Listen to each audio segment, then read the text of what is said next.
we are so glad to be Skyping with you all the way in Cody, Wyoming.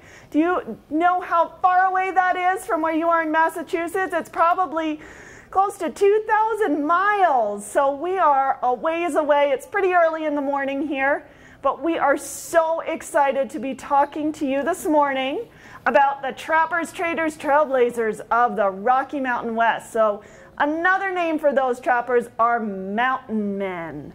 And I'm going to tell you all about them today. So we're really excited to tell you about the mountain men, why they were in the mountains, what kind of person it took to be a mountain man, and the impact that they had on the West as well. So are we ready to get started? Let's think about the mountain man.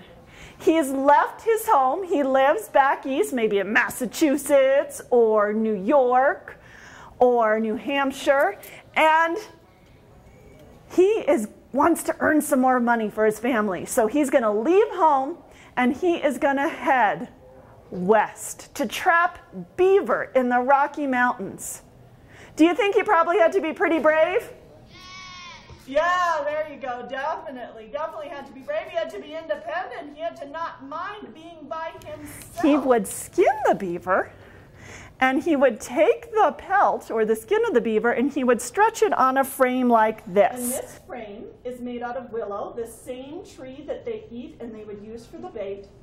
And they would dry it out on here, and they would also stretch it so it could keep a nice shape. These hats went out of fashion. They weren't the stylish thing anymore, so there wasn't a demand for those beaver pelts anymore. So the mountain men didn't have to trap the beaver anymore, but they were also out of job. So I would love to hear from you what you think the mountain men might have done when there was no more beaver to trap. Had to go home because there are no more beavers to catch. You got it. Some of them had to go home and they went back to their old jobs and they went to their family. You are absolutely right. Just in Wyoming, or when they're in different places? Oh no, yeah, they were in different states, absolutely. They were in Wyoming, Montana. They were all over the She just Rocky came in and she Mountain was, West. jealous as anything that we're doing this. So your Skype lesson was because we are just finishing a unit on, we've just finished reading Little House in the Big Woods, and we've learned a little bit about westward expansion. And of course in the 4th grade we learned all about the regions and the states in the United States.